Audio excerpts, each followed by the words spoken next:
Welcome to the Test Guild Automation Podcast, where we all get together to learn more about automation and software testing with your host, Joe Colantonio.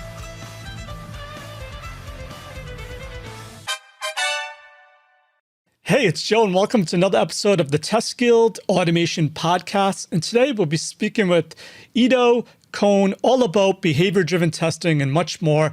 Ido is the co-founder and CEO of Loadmill, so really excited to dive into what his thoughts are on this topic, as well as learn more about Loadmill. So you don't want to miss this episode. Check it out.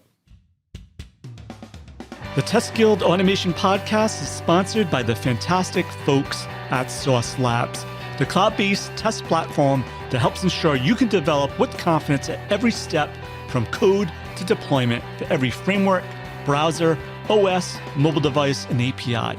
Get a free trial. Visit testguild.com/Sauce Labs and click on the exclusive sponsors section to try it for free today.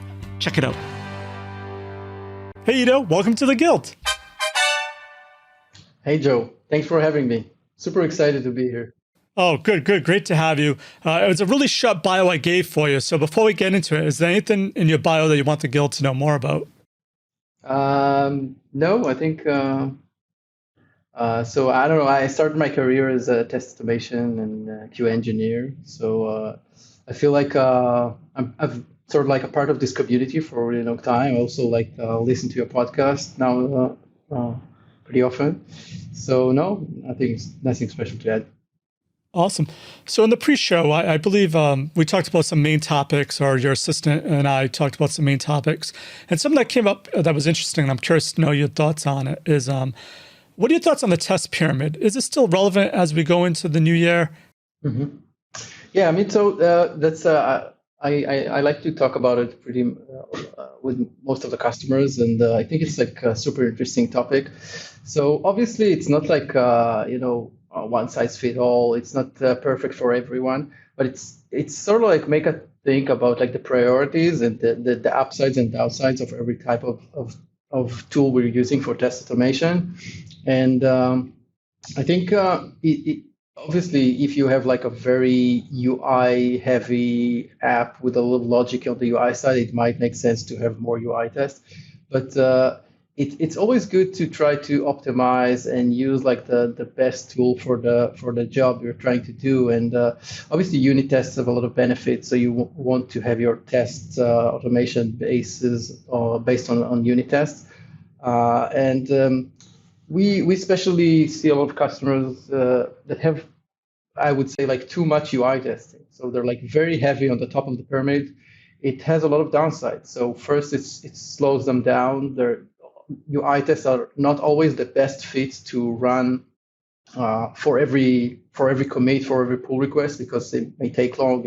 They are expensive to maintain.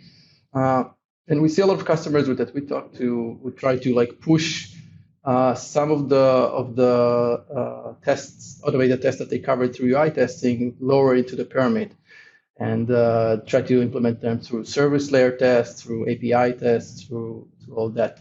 So even though it's not like perfect for everyone, I think it's like a really good practice to think about it and try to optimize your test coverage to be like the most efficient way you can do it.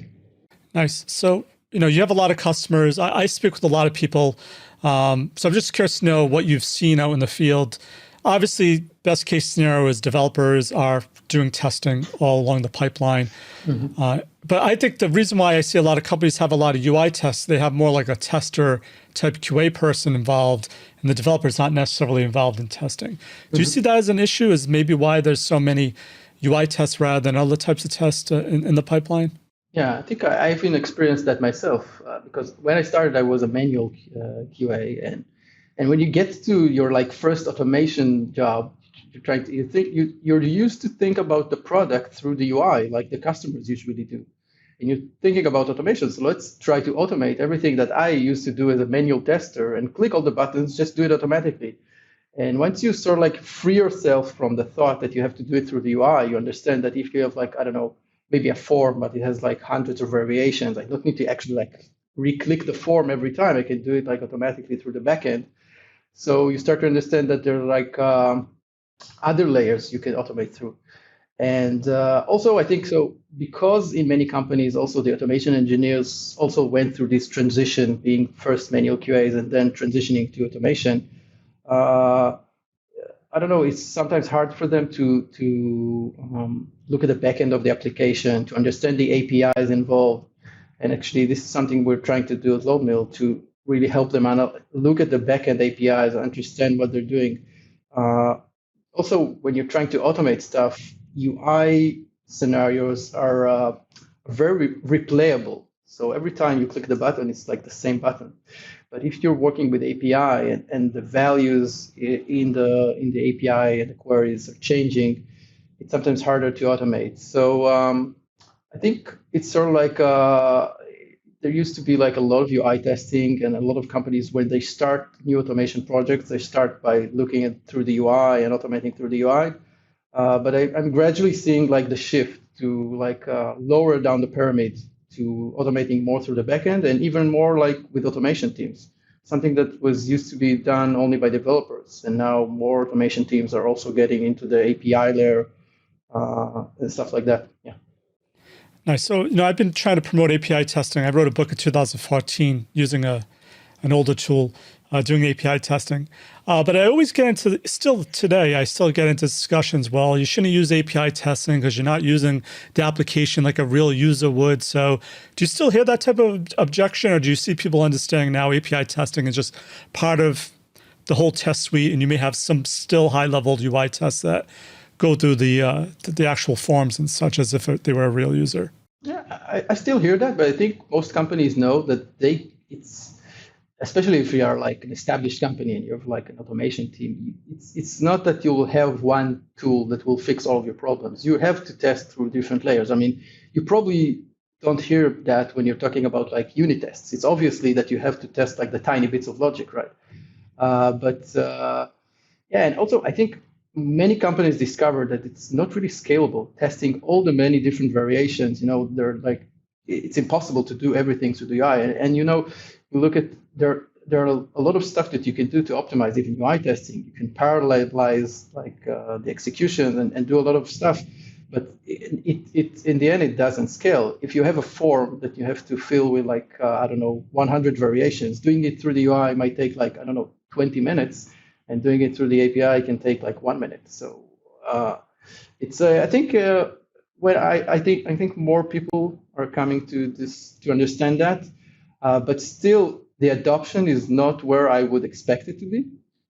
You see, even now, I think the go-to tool for many automation projects to start will always be through UI automation. But I think there's like a gradual shift. I definitely agree. So, along those lines, I guess you said there were some challenges to see even with the API testing. So are there any common API testing patterns you've seen or challenges from your customers, or you think, oh, this is something that needs to be resolved to get really more effective tests? Yeah. So it depends. There are like several different approaches to API testing. You can test every API separately and try to test all the different variations of every API separately.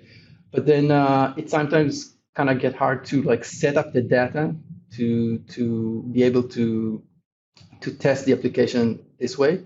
And we're more inclined towards like the sort of like I would say like the behavior-driven approach, where you have like an end-to-end flow of API requests, where you're like basically, you order a plane ticket, you change it, you delete it, you do like a flow of actions on a certain entity.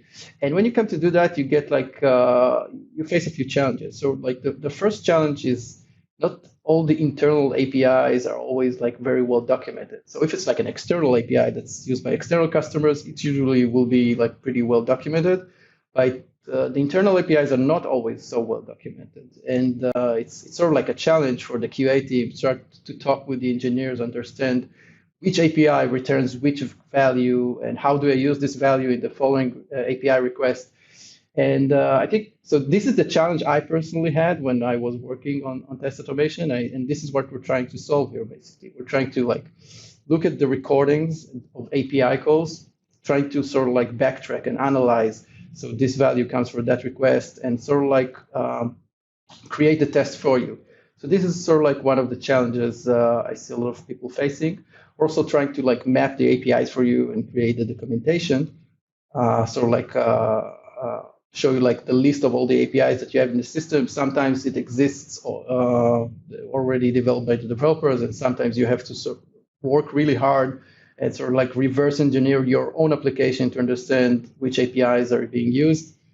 So this is like one of the challenges. One of the more recent challenges that we see is so there are a lot of technologies involved. So you have RESTful API, GraphQLs, gRPC, and also WebSockets involved. And sometimes, in the UI, you probably won't even notice that because they're like working together and everything is fine. But if you're trying to mimic that at the API layer, it's sometimes pretty hard to understand like how the data is flowing from the REST API to the WebSocket request and stuff like that. So that's another challenge we see.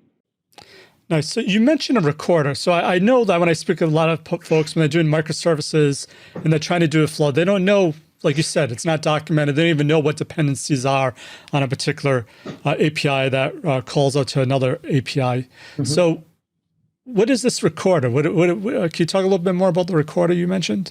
Yeah, so we actually developed a few different recorders. The way that in the heart of our system, there's this algorithm to analyze the recording. And the recording can come in like many different forms. It can be just like an HTTP dump, and it could be like a HAR file you download from Chrome, for example. So we basically built a few recorders of our own, and also using several like open source ones. But the most popular one that we have is basically like a Chrome extension that you install in Chrome. It opens as a new developer tab when you open the DevTools in Chrome. And you can see all the API calls being sent. You can upload them to Loadmill to get them analyzed and like see the relationships between the different APIs. Actually, recording the API calls is not such a difficult task today. You have a lot of tools to do that. You have a lot of HTTP proxies that you can use. Even if you want to record the HTTP traffic coming from mobile apps, there are a lot of solutions to do it. So we integrated with a lot of these tools. You can basically export the data from them and upload them to our platform. We also see another interesting thing we see. So you even have, if you use user monitoring tools even like Full Story and stuff like that, you can also look at like real user sessions and export their network traffic and analyze the APIs from them. So sometimes you can even look at a session of a customer who had, some bug or something like that. And you can actually like export the scenario that they were playing and upload it into, for example, Loadmill, and create an automated test based on that scenario. And I think it's really interesting because it's sort of like the ability to look at the recordings and analyze them from QA perspective, sort of like bring you closer to the actual customer and being able to replicate behavior performed by customers. We all know that sometimes it's very unexpected how customers are using our apps. So for me especially, it was really interesting. Yeah, it's a great use case. Even just having the customer do that and send it to you, you'd probably find some good test cases you weren't even aware of. Yeah. So, another hot topic is AI. So you mentioned recording, that's the easy part, but the analysis piece is, I don't know if you have this in your tool or something, but do you use AI at all? And if you do, is it used to analyze all this data, or like how is it implemented? Yeah. So I think in general, like if I look at the bigger picture, AI is like sort of like a really hot buzzword in test automation and QA in general right now. And there are like many different use cases for AI in test automation. So we've seen many different companies using it for test stability and like making the test more stable, like applying like really smart selectors for UI testing, stuff like that. There are companies who are doing it for impact analysis, like analyzing which tests are impacting which code changes and optimize for test execution. And we use AI for the test creation itself. So we basically look at the scenarios that are performed by users in your app, or even played by QA engineers on one of the recorded applications. And we sort of like try to analyze how the API interact with one another and create a test for you. So we actually basically write the test code for you. We display it in sort of like a low code UI for you to edit because and I think, I don't know, no one really likes to read other people's code, especially not code that was generated by an algorithm. But so I think this is a really interesting use case for AI in test automation, like actually helping us with the test creation. Obviously, there's still human work that needs to be involved, like adding some assertions and I don't know, maybe tweaking the test a little bit. But it's really fun. I mean, that the algorithm can basically create like the skeleton of the test for you, like do 90% of the hard work for you. And then it's just like the human factor to add like the insights and the smart elements on top of that. So yeah, we do use UI for that. UI is always somewhat of a vague term when you talk about like solutions like ours, but it's basically sort of an algorithm that creates the tests and sort of like gets better over time. The more recording it sees of your application, and the more feedback you give back to it when you tweak the tests. But I think in general we'll see more of that coming up. Like in general, like a lot of companies are trying to sort of like target this market and introduce a lot of smart AI solutions. Yeah, so. Nice. So I'm curious to know with that AI or in general. A lot of times people say, oh, I'm a tester, I know what I need to test. But I would think with the APIs, like you said, because they have so many dependencies, it's not well documented, that you may have a lot of tests that supposedly cover the API, but you probably may have a lot of gaps. So when you do the scan and you're analyzing, are you able to say, okay, you have coverage in this area, but you're missing this part, and this is really critical? Is anything like that built in? Yeah, so we map all the APIs we see when you record a test, and we sort of like create a test for you, and we'll also show you a list of the APIs that you have covered in your test.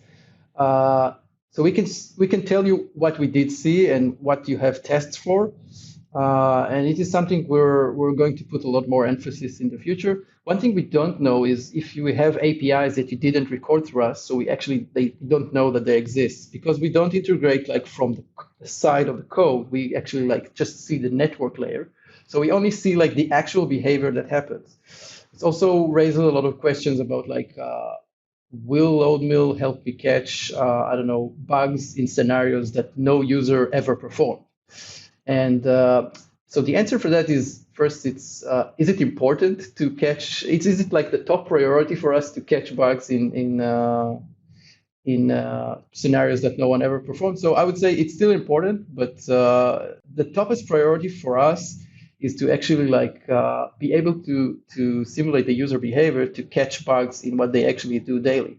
Because I think when we're talking about regression testing, what we're basically trying to answer is that is everything that my users were doing yesterday is still going to work for them tomorrow after I'll release the new version?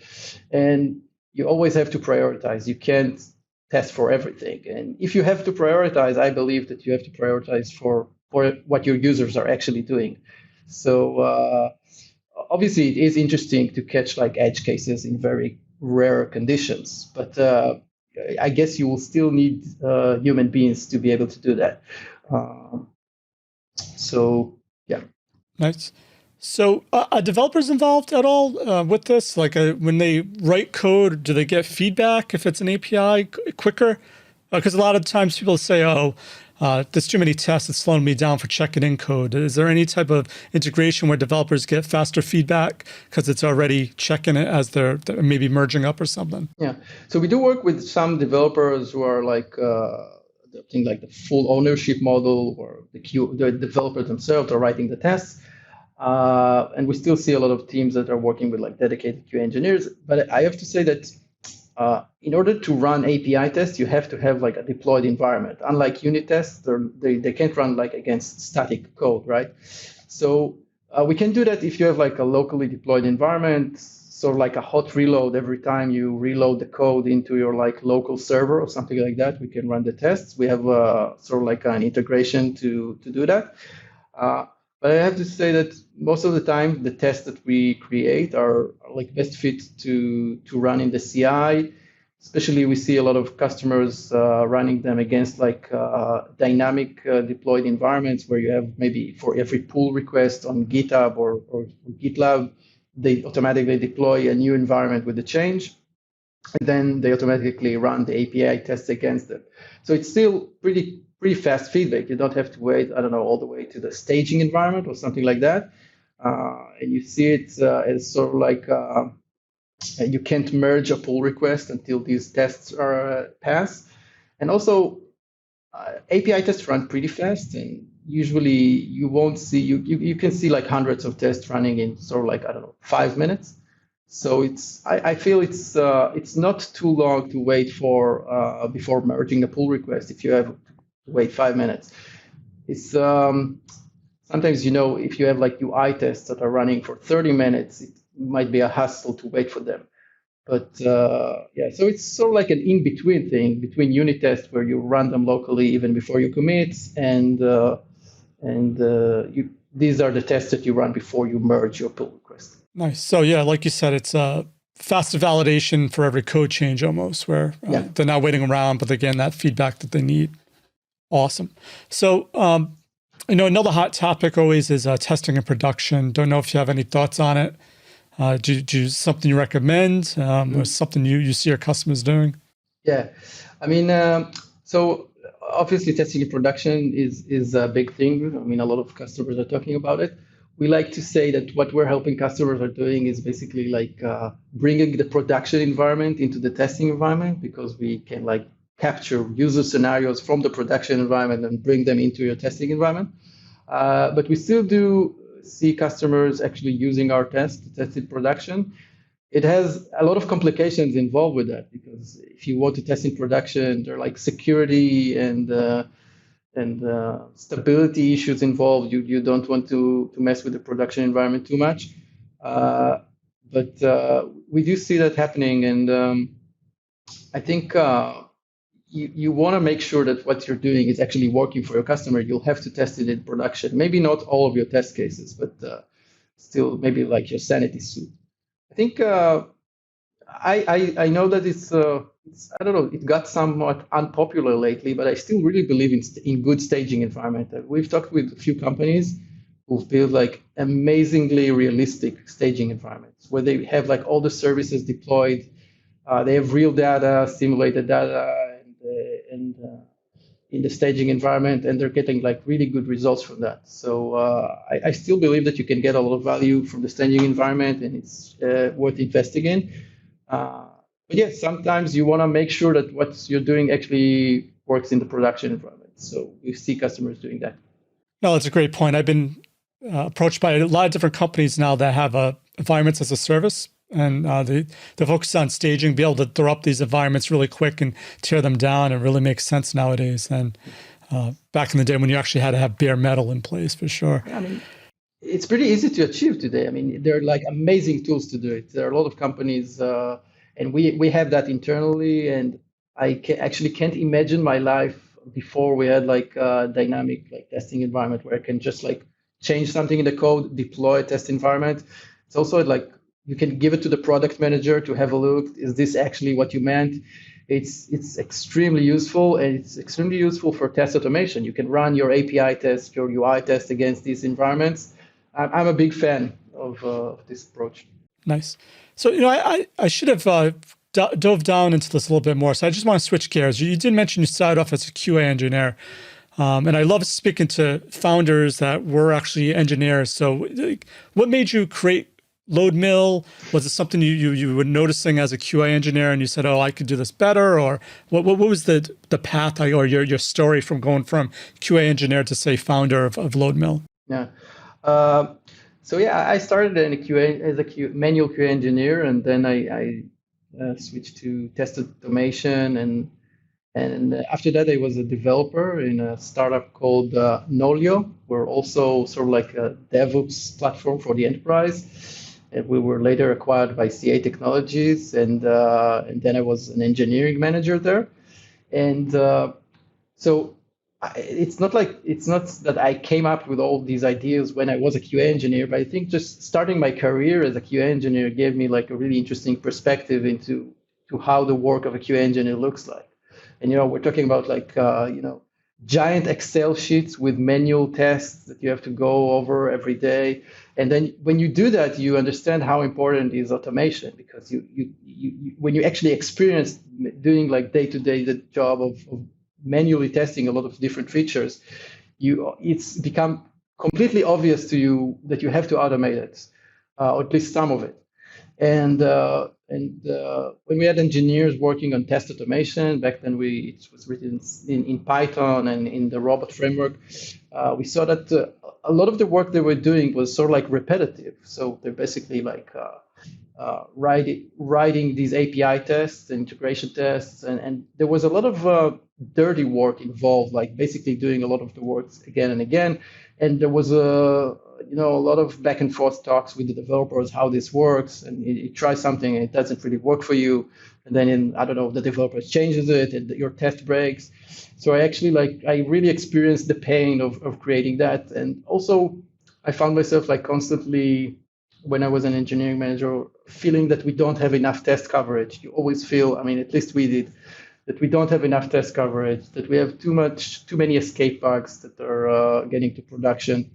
And also the feedback loop, it felt like we don't actually know what it's doing until something gets to the customer. I actually experienced that. Back then it was like an on-premise product. You actually had to fly to the customer, install it on their servers. And after you put a lot of work, like 2 months of work, like working on that version, like after like 5 minutes, when you install it on their servers, you find like obvious problems that you wonder why we didn't catch when we were testing the product. And this gap between like how we build a product and how the users are actually using it was always really interesting for me. And we tried like few different ideas before we came with this one, but basically always the idea was to get the data from production and leverage the information that we have about how users are using the product to create better tests and to be actually like get this fast feedback loop that we were looking for. So we're actually like building a product for ourselves, but it became what it is, what Loadmill is today. And what is Loadmill? I don't think I asked you that. So what is Loadmill? Yeah, so basically, this is what we do. It's we're focused on backend and API testing. We analyze user behavior and we turn it into automated API tests. And we're an Israeli startup. We're working with more than a few of like the biggest companies here in Israel and some companies around the world. And we're basically, all of us were like, have a background from the test automation space. We have some people coming from what used to be HP Software and Mercury, working on Load Runner and tools like that, and CA Technologies. And that's us. Okay, Ido, before we go, is there one piece of actionable advice you can give to someone to help them with their API testing efforts? And what's the best way to find you, contact you, or learn more about Loadmill? I think maybe it's like a bit general about test automation, but I think if you're writing automated tests and you're still triggering them manually, you're not like getting the full value. So you have to connect it to some CI platform. You have to run it, trigger it for every code change. Otherwise, you're not getting like the real value of having this fast feedback loop.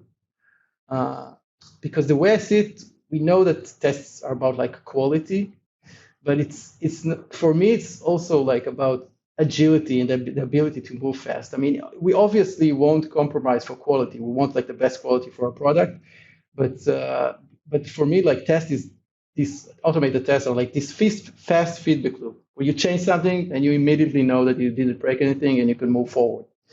So that's it for me. You can find me in a lot of places, on Twitter, on LinkedIn, but best to find us is go to loadmill.com and sign up for the product or book a demo and talk. Thanks again for your automation awesomeness.